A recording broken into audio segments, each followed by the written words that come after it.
La Bible révèle que la fin de toute chose est proche et que Dieu appelle tout homme à pouvoir se réjouir de la seconde venue de Jésus-Christ.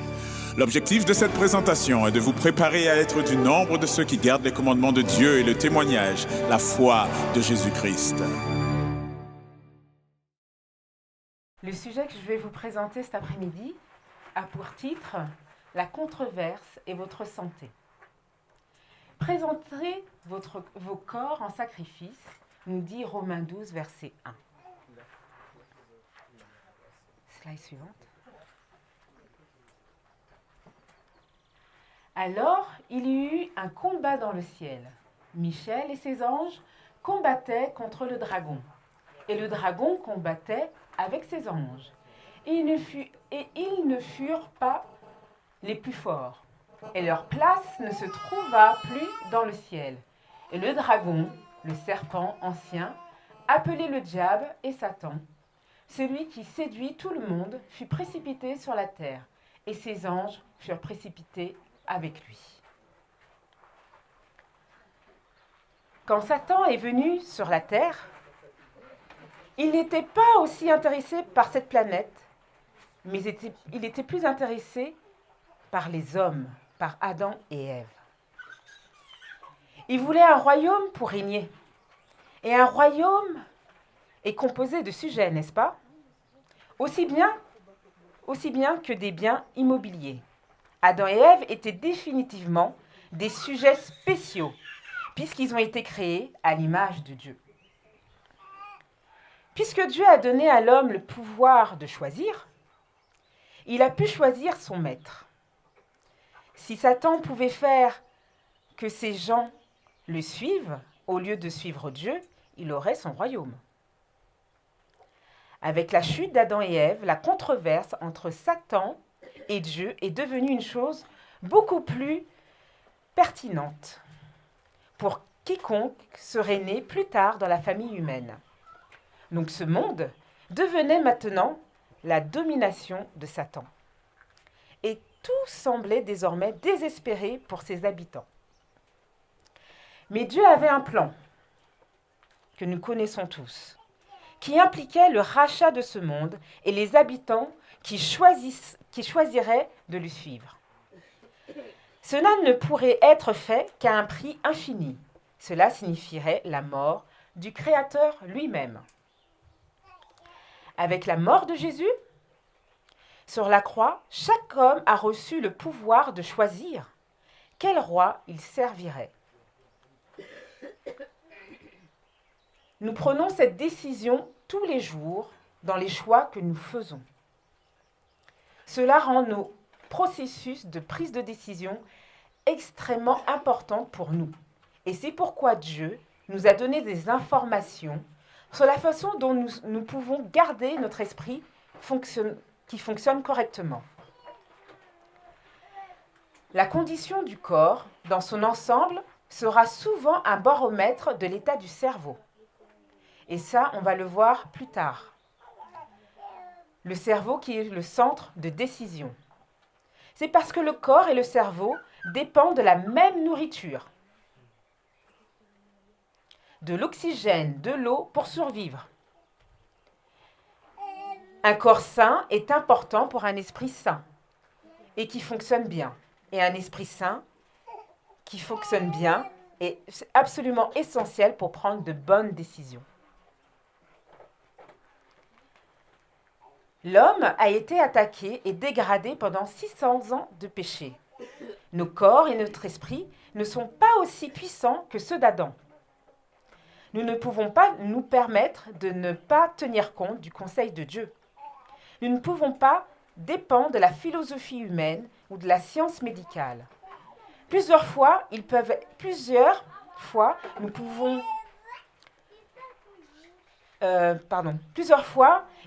être une aide, donc la science médicale, la philosophie humaine peuvent être une aide, mais nous ne pouvons pas nous appuyer dessus, seuls.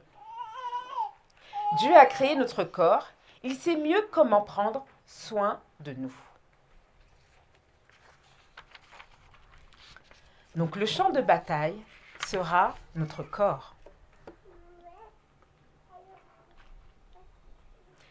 Philippiens 1, verset 20 nous dit « Christ sera glorifié dans mon corps ». La cellule est le bloc de construction de base du corps humain. Et nous avons la cellule qui forme, plusieurs cellules forment des organes et plusieurs organes forment des systèmes. D'accord ? Et pour qu'elle puisse bien fonctionner, cette cellule, dont les organes et le système, il leur faut de la nourriture. Donc nous avons l'eau, l'oxygène et les nutriments.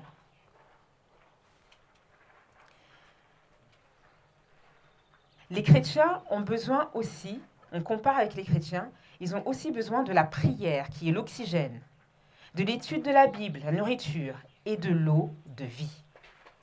La nourriture fournit deux choses matérielles pour la construction et la réparation des cellules, le plus souvent fournie par des protéines.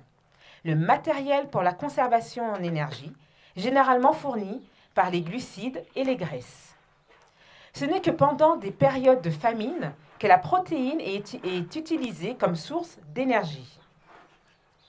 Nous avons besoin de nourriture spirituelle pour construire notre santé spirituelle, pour nous amener à la repentance, c'est-à-dire à la réparation, et pour alimenter pour un service énergique.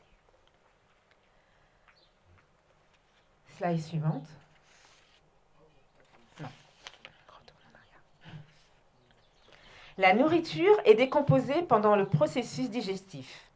En ces blocs de construction, les protéines, les acides aminés, les graisses, les hydrates de carbone sont tous dégradés. C'est ce qui va permettre de nourrir nos cellules à travers, ils vont passer dans le sang pour arriver jusqu'à nos cellules. Beaucoup de gens croient que la nourriture est transformée en énergie dans l'estomac.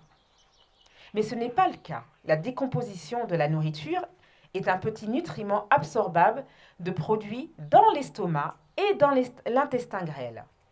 Mais aucune énergie utilisable n'est acquise dans ce processus. La centrale électrique du corps, où la nourriture est convertie en énergie, est située dans les mitochondries, c'est-à-dire directement dans la cellule, dans chaque cellule.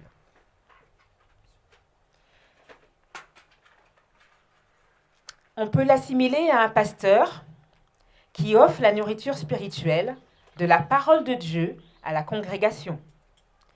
Mais il ne donne pas d'énergie spirituelle jusqu'à ce que le Saint-Esprit aide l'esprit de l'individu à absorber et appliquer personnellement la vérité qui est prêchée. Ce qu'il faut, c'est que nous comprenions que nos cellules ne fonctionneront correctement que lorsqu'elles auront les nutriments nécessaires. Vous ne vous attendez pas à ce que votre voiture fonctionne sans eau, sans carburant. Il faut de l'eau et du carburant pour qu'elle puisse fonctionner. Pourquoi nous attendons à ce que notre corps fonctionne correctement alors que nous ne sommes pas en connexion avec notre Créateur? Pourquoi pesez-vous de l'argent pour ce qui ne nourrit pas? Pourquoi travaillez-vous pour ce qui ne se rassasie pas, nous dit Ésaïe 55, verset 2.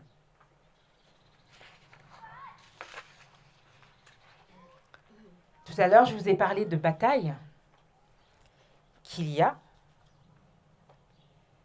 Et maintenant, je vais vous parler du prix. Et je le compare à l'esprit.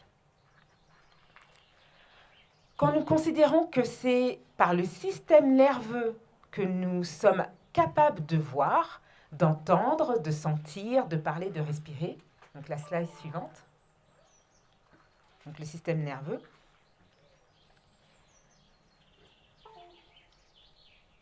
et que dans l'esprit sont stockés tous les renseignements d'une vie, et que c'est le seul moyen par lequel Dieu peut communiquer avec l'homme, nous pouvons voir que cette division du corps humain est de la plus haute importance. Avec l'esprit, je sers moi-même la loi de Dieu. nous dit Romains 7, verset 25. On estime que le système nerveux central est constitué de 14 milliards de cellules nerveuses appelées neurones. Chacune de ces cellules a besoin de nourriture, d'oxygène, d'eau, comme toutes les cellules vivantes. Comme nous l'avons vu plus haut, un système est composé de cellules qui peuvent ne pas être de structure identique, mais qui partagent une fonction commune. Dans le cas du système nerveux, la fonction est de fournir au corps des informations sur l'environnement interne, mais externe aussi. De prendre des décisions basées sur ces informations avec l'expérience passée et de transmettre des impulsions nerveuses aux divers endroits du corps qui devront réagir à un stimuli. Donc le stimuli interne ou externe est détecté par une cellule réceptrice qui sont les 5 sens, par exemple, qui transmettent des informations au centre de décision via un neurone afférent. Le cerveau est le centre de décision et la réponse décidée est transmise à l'endroit approprié par un neurone efférent. Donc on a un neurone afférent, entrant, et un neurone efférent, sortant.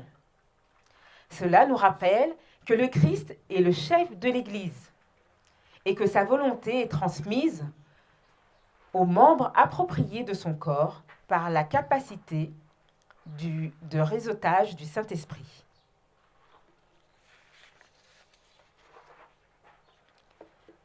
Alors là, nous allons voir un exemple d'entrée et de sortie avec ces récepteurs, avec ce qui est affiché ici.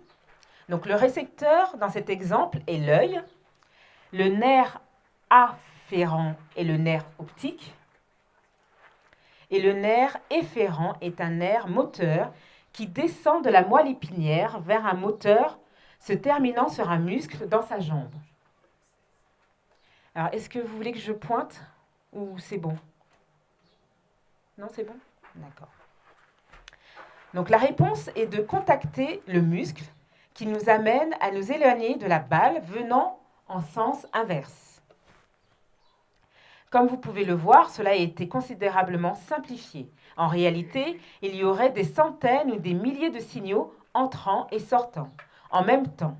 Et le processus de la prise de décision impliquerait de reconnaître que l'objet était à quelle vitesse il voyageait. Quel serait le résultat s'il était autorisé à frapper votre visage et bien d'autres choses encore? En parallèle, spirituellement, de cet exemple, un chrétien perçoit un besoin, comme l'œil dans cet exemple. Il envoie une prière à Dieu, comme le nerf afférent. Le Christ prend une décision sur la façon de répondre à la prière, puis il envoie une réponse, comme le nerf efférent, provoquant peut-être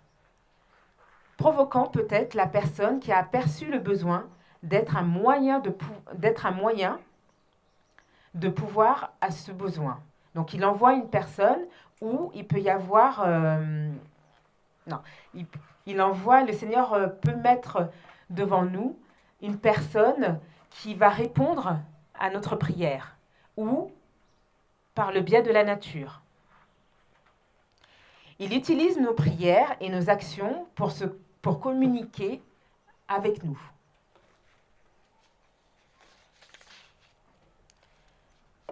Prochaine slide. Faisons maintenant un exemple un peu plus complexe, en donnant au cerveau un choix de réponse. Notre stimulus, dans cet exemple, sera une tasse de café qui est par exemple dans cette pièce. Le café, bien sûr, a un arôme très distinct. Et disons que nous connaissons cette odeur et l'association au café. Par souci de simplicité, nous dirons que nous n'avons que deux choix possibles. Le premier choix est de dire « Oui, merci, j'en veux » et de prendre la tasse. Et le deuxième choix est de dire « non merci, je n'en veux pas ». Les récepteurs dans ce cas sont les détecteurs olfactifs, donc l'odeur, dans le nez, le nerf afférent et le nerf olfactif qui transmettent l'information au cerveau. Le cerveau doit maintenant prendre une décision entre deux réponses. Une fois la décision prise, le nerf efférent approprié remplit la fonction. Si oui ou non, nous prenons de ce café.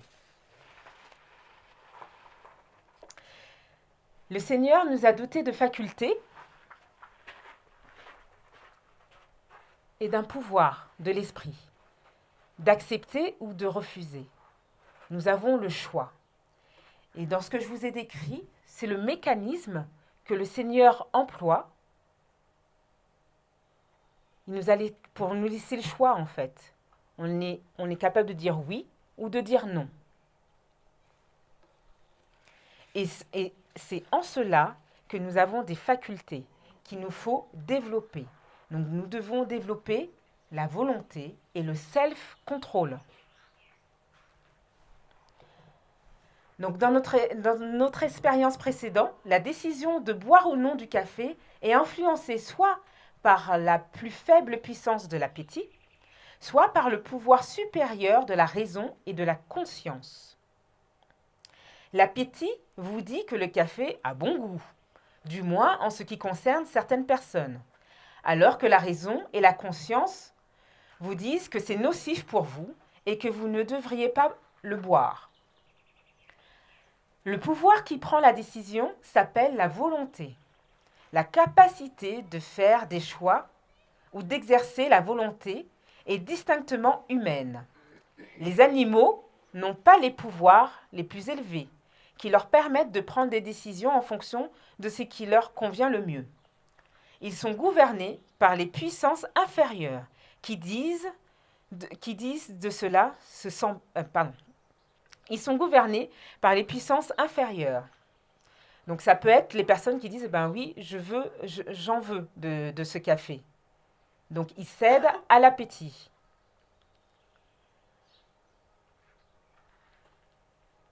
Cela ne signifie pas que les animaux ne peuvent pas être conditionnés ou entraînés dans une certaine mesure, auquel cas le maître de l'animal devient le pourvoyeur supérieur. Il en va de même dans la formation des jeunes enfants, car les pouvoirs supérieurs ne sont pas encore suffisamment développés pour que l'enfant prenne des décisions appropriées. Le parent doit prendre ce contrôle.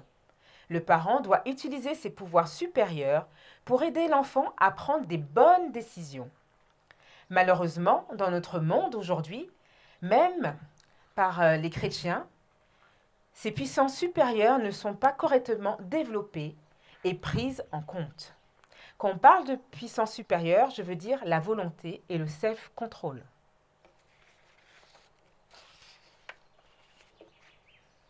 Slide suivante. Donc dans ce slide, on voit utiliser la volonté. Donc en haut, forte volonté et en bas, faible volonté. La volonté est la puissance dirigeante dans la nature de l'homme, entraînant toutes les autres facultés sous son empire.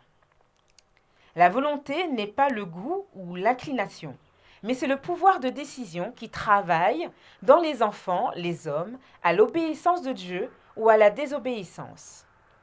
C'est Madame White qui le dit dans volume Testimonies 5, page 513. Elle dit aussi, le tentateur a besoin de comprendre la vraie force de la volonté. C'est la puissance qui gouverne le pouvoir de décider, de choisir. Tout dépend de la bonne action de la volonté. Les désirs du bien et de la pureté sont justes. Loin de là, mais si nous nous arrêtons ici, ils ne serviront à rien. Beaucoup tombent en ruine en espérant et désirant vaincre leurs mauvaises tendances. Dans Testimonies 1, page 387, il nous dit « L'esprit et les nerfs acquièrent du tonus et de la force par l'exercice de la volonté. Le pouvoir de la volonté, dans de nombreux cas, s'avéra un puissant apaisement des nerfs. Lorsque nous nous entraînons et que nous acquérons de bonnes habitudes, chaque jour, nous faisons la volonté du Seigneur, cela apaise aussi nos nerfs. Ils sont moins sollicités. Quand la volonté est placée du côté du Seigneur, le Saint-Esprit prend cette volonté et la fait un avec sa volonté.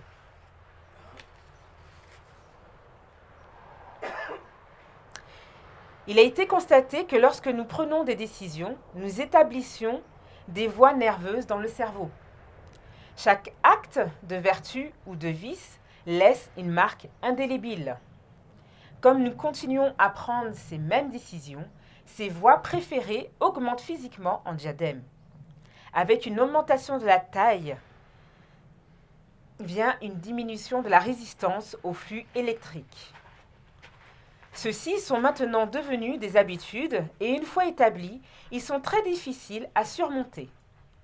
Tout comme une personne devient un ivrogne par autant de boissons, de la même manière qu'une personne devient un expert dans un domaine pratique ou scientifique par autant d'actes séparés et d'heures de travail.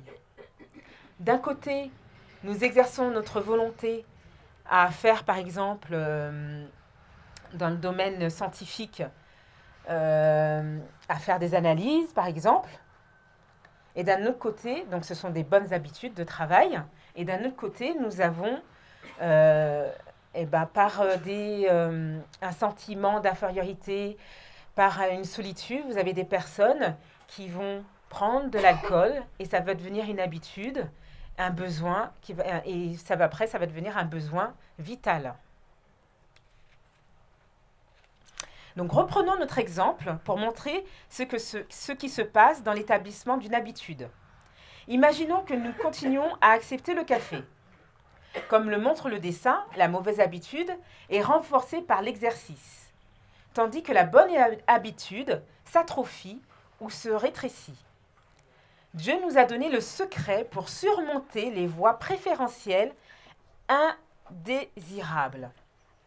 Nous lui soumettons notre volonté et ensuite, par son pouvoir surnaturel, il redirige le chemin vers un chemin plus désirable. La prochaine fois que cette tentation nous arrivera, nous devrons à nouveau lui soumettre notre volonté et il nous fournira le pouvoir de nous rediriger dans le bon chemin. Je mettrai ma loi dans leur partie intérieure et je l'écrirai dans leur cœur, nous dit Jérémie 31, verset 33. La mauvaise voie diminue et la bonne voie augmente. C'est ce qui se passe aussi au niveau de notre cerveau, au niveau du flux nerveux, de nos connexions, de la connexion de nos neurones. Donc le flux nerveux passe et quand nous prenons de bonnes habitudes, ces connexions grossissent et l'influx nerveux passe. Mais c'est la même chose aussi pour nos mauvaises habitudes. La connexion se fait des deux sens. Et quand on a de mauvaises habitudes, ça devient difficile de réparer cela. D'accord ? Et le Seigneur nous demande de soumettre notre volonté, de lui soumettre notre volonté, pour qu'il puisse réparer cette connexion. Slide suivante.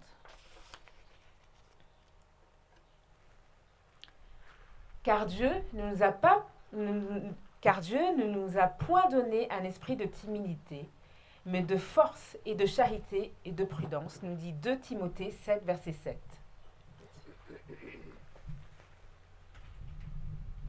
Slide suivante.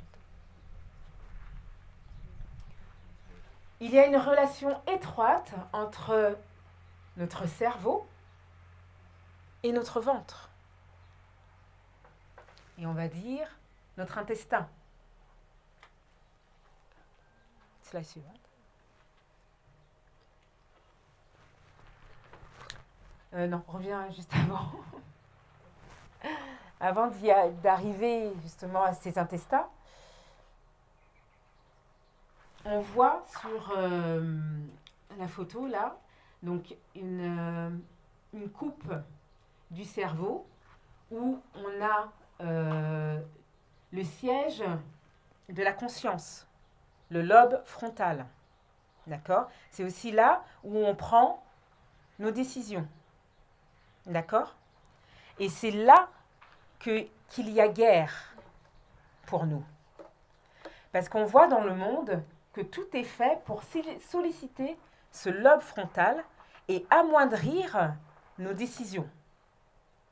Alors, quels sont les stimuli qu'il y a dans le monde que Satan met devant nous pour stimuler à outrance ce lobe frontal? Internet, donc la télé, la musique, oui, la télévision. Quoi d'autre? Le téléphone portable, à travers ces ondes.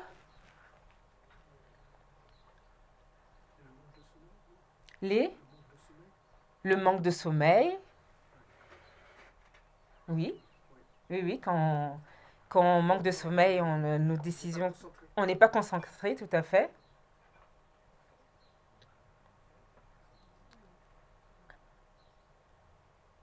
Quel autre stimuli il y a qui peut amoindrir notre centre de décision? Le manque d'eau. Oui. Le manque de nourriture, bien sûr. Une vie stressante. Des habitudes de vie métro, boulot, dodo.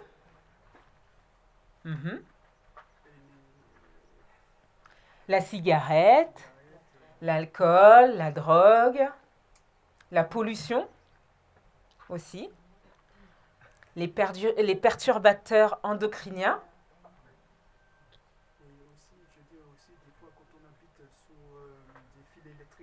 Oui, si on habite sur des fils à haute tension, oui, cela perturbe. Tout à fait. Mais là, je vais vous parler plus précisément de cette connexion intestin-cerveau. Slide suivante, oui. Entre intestin et cerveau, une interaction permanente. L'intestin et le cerveau sont étroitement connectés. Le système nerveux central est en interaction permanente avec le tube digestif. Est-ce que vous le savez ça? Ou est-ce que vous en avez déjà entendu parler? Oui? Deuxième cerveau, tout à fait. Donc vous en avez déjà entendu parler un peu. Cette connexion est bidirectionnelle et se fait avant tout par les voies nerveuses sympathiques, donc nerfs splanchniques et parasympathiques, nerfs vagues, du système nerveux autonome. D'ailleurs, 95% de la sérotonine est produite au niveau de l'intestin et prend part aux échanges entre le cerveau et l'intestin via le nerf vague. Donc on voit qu'il y a une connexion des deux sens entre le cerveau et nos intestins. La sérotonine est un neurotransmetteur, parfois aussi appelé hormone de la sérénité, qui régule une vaste gamme de fonctions comme l'humeur ou le comportement. Entre le cerveau et l'intestin, un troisième acteur s'est glissé. C'est le microbiote intestinal qui prend part également à ce mystérieux dialogue. Alors, tout à l'heure, on a parlé de volonté, d'habitude. Et là, je suis en train de vous parler des intestins, l'étroite relation qu'a les intestins avec le cerveau. Est-ce qu'il n'y a pas quelque chose qui vient vous interpeller dans ce que je viens de vous dire? Ce qu'on met dans les intestins influence notre cerveau. Donc si ça influence notre cerveau, ça influence quoi? Notre volonté. Notre volonté, en bien ou en mal. Tout à fait. Tout à fait. Ça veut dire que, par exemple, je vais manger du pain. Ah non, je ne vais pas prendre cet exemple-là. Je vais prendre l'exemple de mon fils. Si on donne à Evan le soir, si on le laisse manger du sucre, le soir, l'enfant va être comme une pile. Mais il va aussi se gratter partout. On le voit à l'école, quand on donne des goûters aux enfants bourrés de sucre, avec beaucoup de gâteaux, avec beaucoup d'addictifs. Les enfants sont... Ils vont à droite et à gauche. Des vraies piles. Donc là, on ne va pas leur parler de volonté, de rester bien assis, de rester calme, alors qu'on leur a donné du sucre juste avant. Il y a un non-sens. Il faut que nous apprenions à nous connaître nous-mêmes, à savoir quel aliment me va, me fait du bien, et quel autre aliment ne me va pas. Par exemple, vous avez des personnes qui ont les intestins tellement poreux, tellement abîmés, qu'ils ne peuvent pas manger de crudités. S'ils mangent des crudités, ils sont malades. Mais ça altère aussi leur volonté, leur humeur. D'accord ? Donc, il nous faut apprendre à savoir quel aliment me va, ou quel aliment ne me va pas. On parle aussi de microbiote. Est-ce que vous savez c'est quoi le microbiote ? Est-ce que ça vous dit quelque chose ? Alors, nos intestins sont colonisés par des milliards et des milliards de bactéries nuisibles ou pas nuisibles, en plus grande quantité de non nuisibles. Nous avons quelques bactéries quand même nuisibles qui interagissent. C'est-à-dire que quand vous mangez, donc il y a le processus de la digestion, arrivé à nos intestins, ces bactéries vont interagir avec nos aliments. Et eux aussi peuvent influencer notre cerveau, donc notre volonté. Satan, quand il a tenté Ève,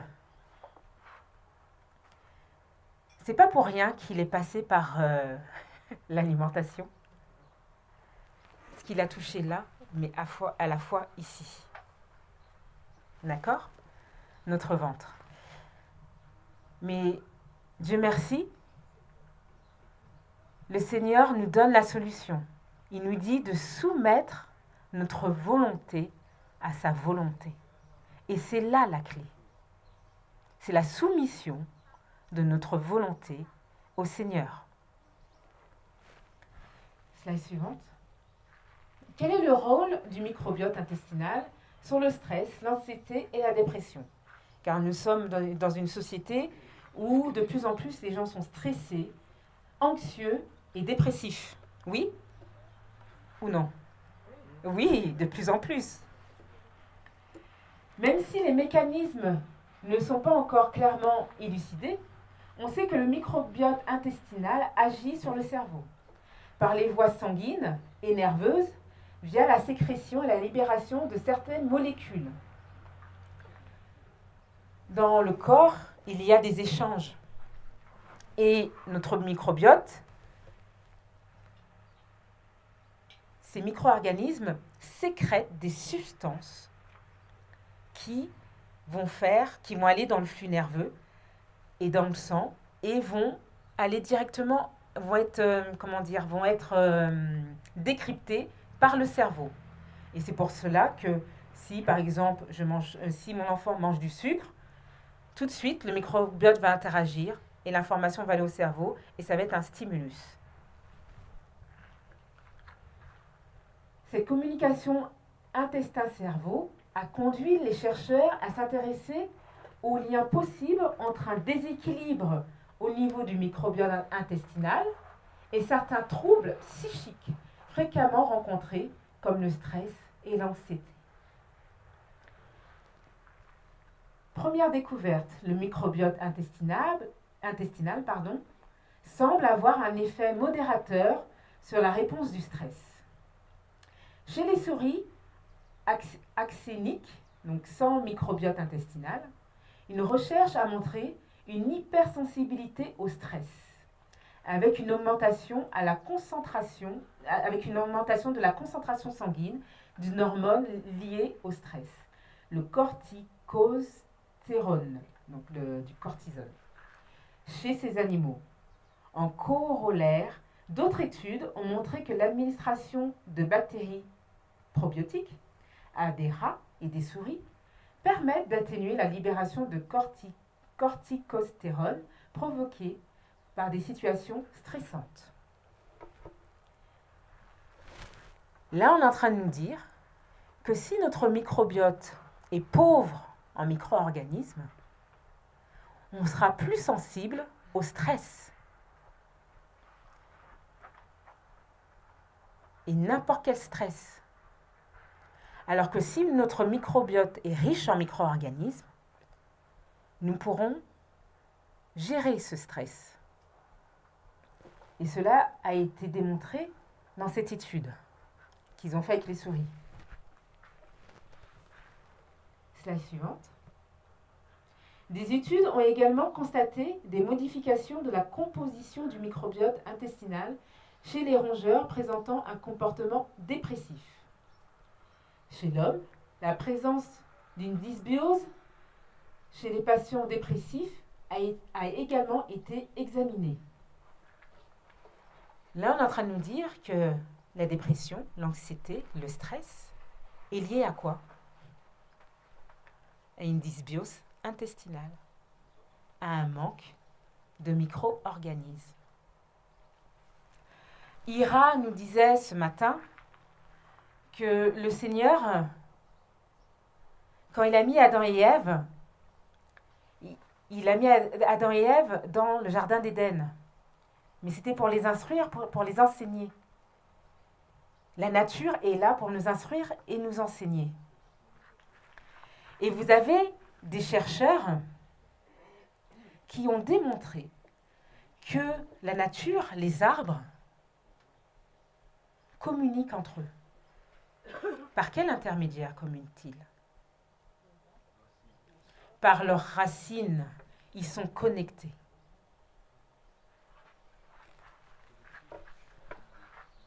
Donc, la nature est là pour nous enseigner aussi comment notre corps fonctionne.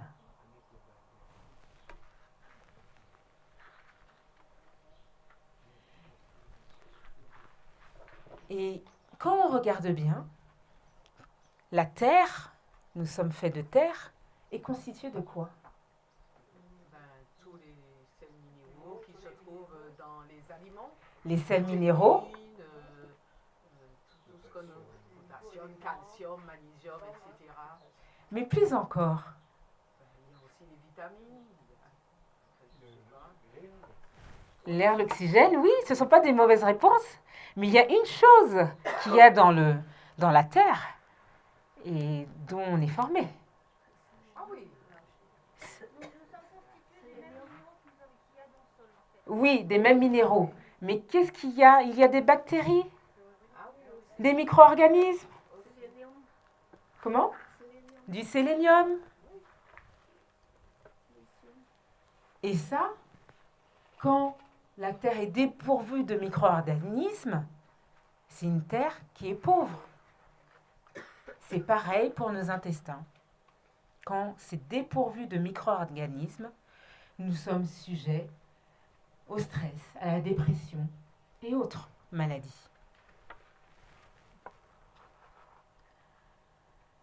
L'ensemble de ces recherches suggère que le microbiote intestinal joue un rôle sur nos comportements et notre réactivité émotionnelle. D'ailleurs, récemment, une équipe de chercheurs américains a montré que les femmes ayant consommé durant un mois un produit laitier enrichi en probiotiques accordaient moins d'attention à ces stimuli émotionnels négatifs, comme des visages exprimant de la peur ou de l'anxiété. Des recherches sont à poursuivre. L'année dernière, j'étais en formation pour suivre des femmes enceintes, donc de la conception à l'accouchement. Et la première chose que le médecin nous a dit dans cette formation sur les compléments alimentaires qu'on pouvait leur conseiller, il nous a dit pendant toute la grossesse et même avant la conception, dites aux femmes de prendre des probiotiques. C'est qu'ils savaient que cela a de l'importance pour la bonne évolution de la grossesse, mais surtout pour le psychisme de l'enfant et qu'il soit moins sujet au stress, à l'anxiété. Ça fait des bébés heureux. Je l'ai vu chez certaines femmes qui ont pris ces probiotiques, qui l'ont fait de façon avec des compléments alimentaires, mais aussi de façon naturelle, parce que par exemple, vous avez le kombucha qu'on a vu lundi, vous avez d'autres aliments qui sont riches aussi en pré-probiotiques et en probiotiques. Donc là, ils sont en train de nous dire, quand vous connaissez une personne, ou même pour vous, qui est anxieuse, stressée, recommandez ces pré-probiotiques ou ces probiotiques. Ça veut dire que la personne qui est anxieuse, ou peut-être vous-même, a un désordre au niveau de ses intestins, a une dysbiose intestinale. D'accord ? Slide suivante. Un lien entre microbiote intestinal et maladies neurodégénératives. On va les voir tout à l'heure. On a vu en premier lieu que ça agissait sur notre humeur, nos émotions. On est plus sujet au stress, à l'anxiété et autres. Mais là, je suis en train de vous montrer qu'il y a un lien étroit avec les maladies neurodégénératives. Donc, eux, ils partent d'hypothèses de travail. 2 hypothèses de travail sont évoquées sur ce type de maladie. L'action du microbiote intestinal sur le système immunitaire, d'une part, et l'axe cerveau-intestin, d'autre part. Quelle est notre première barrière intestinale ? Quelle est notre première barrière immunitaire, pardon. J'ai donné la réponse.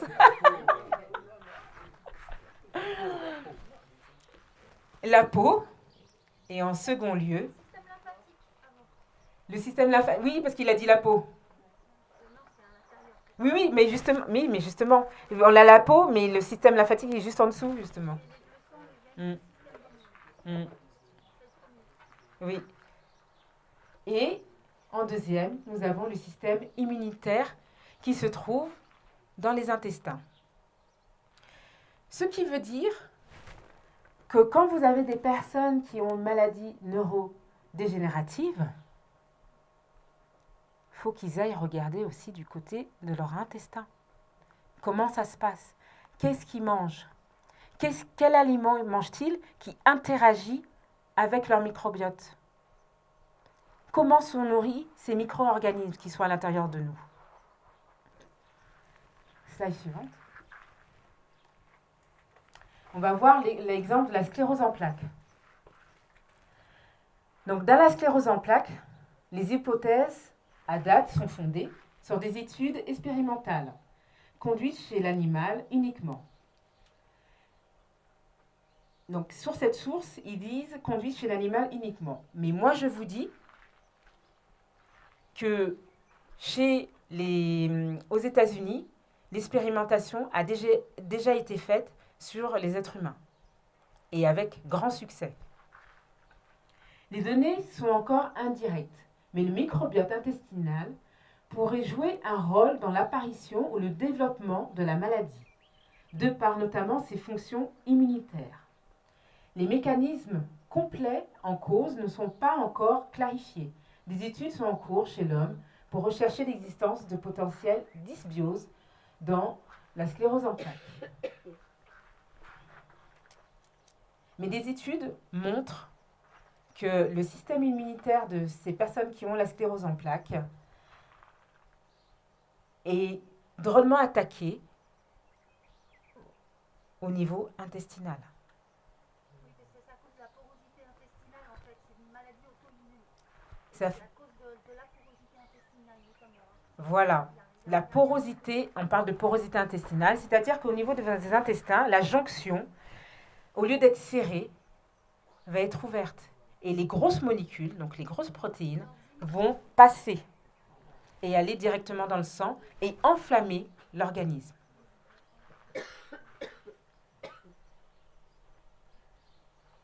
L'expérience, alors c'est pas des expériences, c'est plus des traitements. Non, pas encore. Oui, voilà. Plus des expériences et des expériences de guérison qui ont été faites aux États-Unis avec l'alimentation, avec des compléments alimentaires à haute dose. Il y a eu rémission de la sclérose en plaques.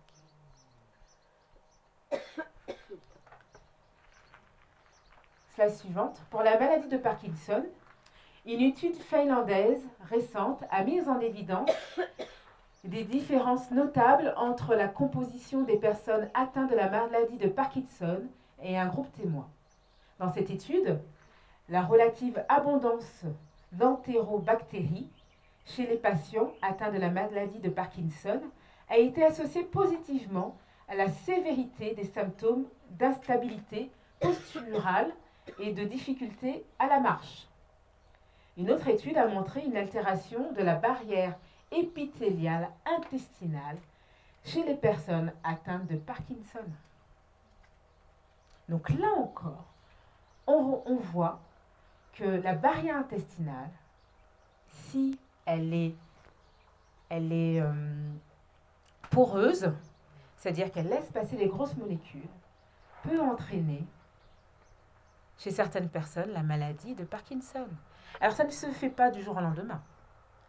Ce sont des maladies qui sont dites évolutives, c'est-à-dire qu'elles prennent des années à se former.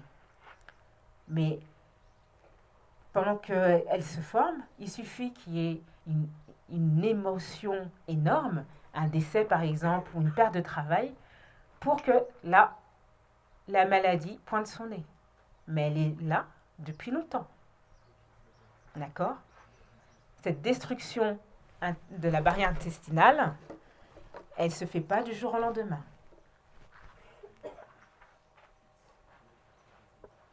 Une autre...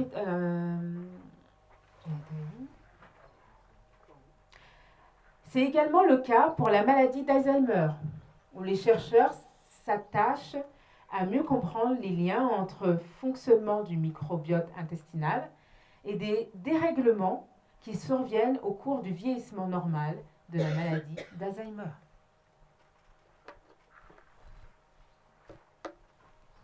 Là encore,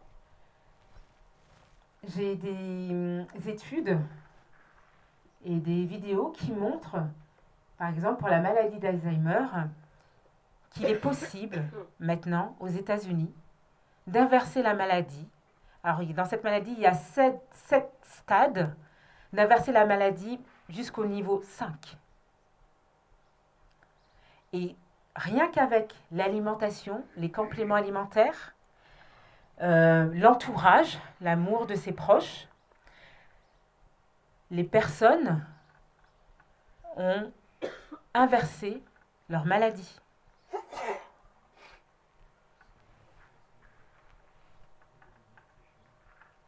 Avec ses 200 millions de neurones, l'intestin dialogue avec le cerveau et participe à la régulation de nos émotions. Je vais m'arrêter juste là.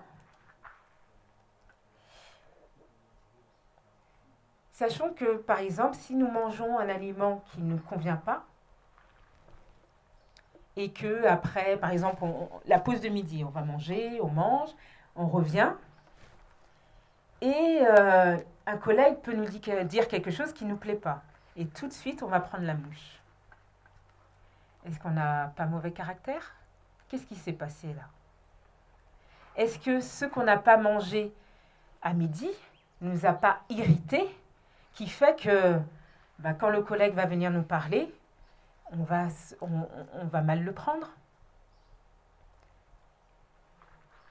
Il y a pour certaines personnes, qui ont une dysbiose intestinale.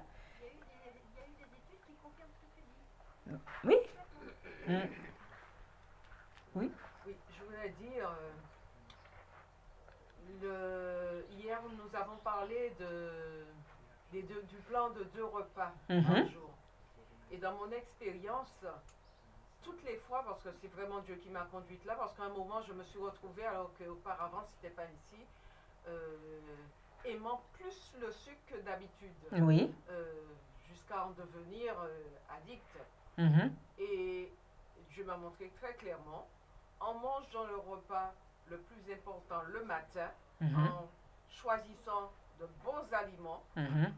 mon cerveau était tranquille, mes intestins étaient tranquilles et ne me réclamaient nullement de sucre. Mhm. Et un deuxième repas en fin de journée où je mangeais des fruits en abondance, vraiment, j'ai la paix ainsi.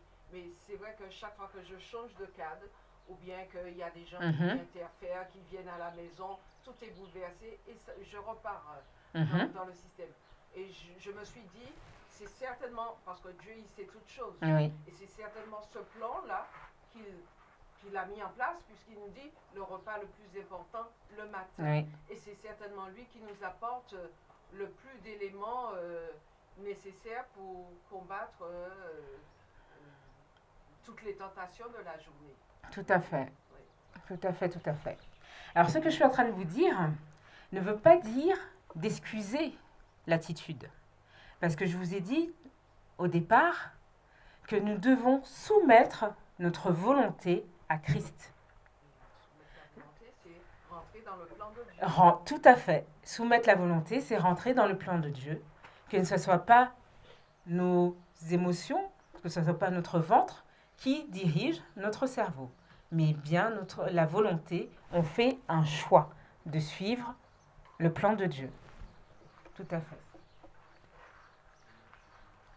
Mais notre cerveau serait également influencé par des milliards de bactéries qui peuplent le tube digestif. De nombreuses études sont actuellement en cours pour mieux comprendre les liens entre microbiote intestinal et stress, anxiété, dépression, mais aussi la maladie de Parkinson ou d'Alzheimer.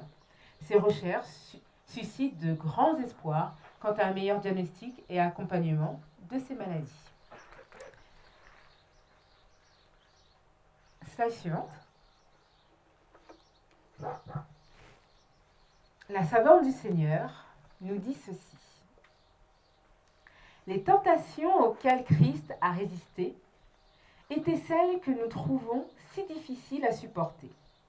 Elles se sont pressées sur lui dans la mesure où son caractère est supérieur au nôtre. Avec le poids terrible des péchés du monde sur lui, le Christ a résisté à l'épreuve sur l'appétit, sur l'amour du monde et sur cet amour de l'étalage qui conduit à la présomption. Telles étaient les tentations qu'Adam et Ève ont surmontées et qui nous ont si facilement vaincus. Là, la servante du Seigneur est en train de nous dire que le Christ a vaincu toutes les tentations auxquelles nous sommes oppressés. Et qu'il nous faut, par son aide, surmonter les mêmes tentations. Alors, effectivement, à une échelle moindre que lui, mais quand même. Slide suivante.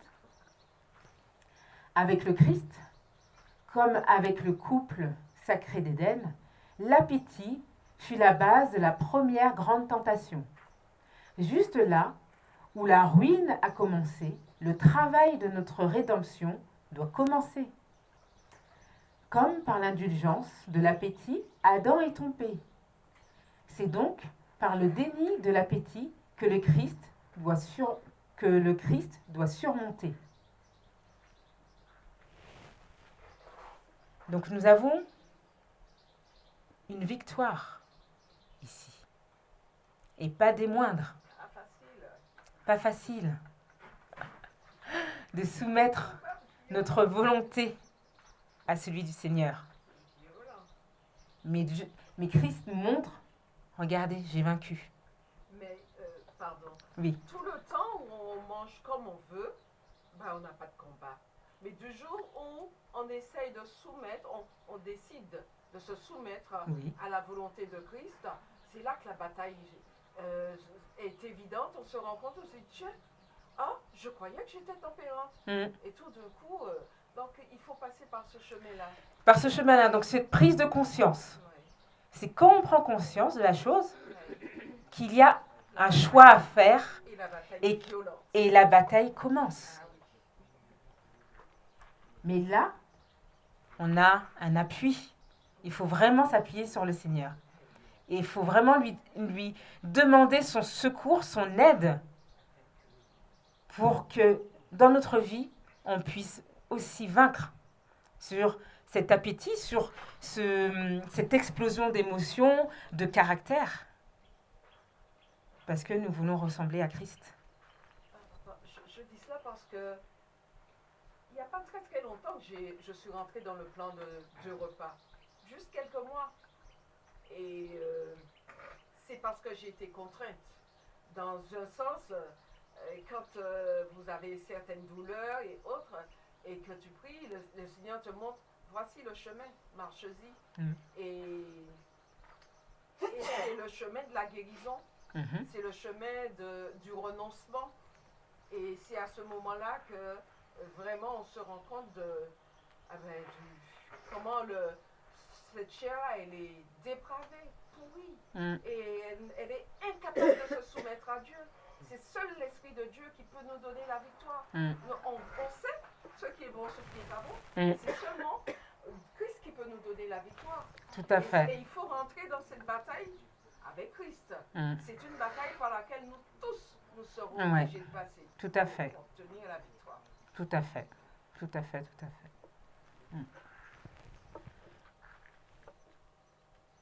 Slide suivante. Que celui qui lutte contre la puissance de l'appétit se tourne vers le Sauveur dans le désert de la tentation. Voyez-le dans son agonie sur la croix, comme il s'est écrié « J'ai soif ». Il a enduré tout ce qui nous est possible de supporter. Sa victoire est la nôtre. Amen. Merci d'avoir écouté cette présentation avec intérêt. Pour plus d'informations, consultez notre site internet lereste.org et suivez-nous sur Facebook ainsi que sur YouTube à @lereste. Vous pouvez aussi nous contacter par email à info@lereste.org ou par téléphone au +33 6 12 60 13 69.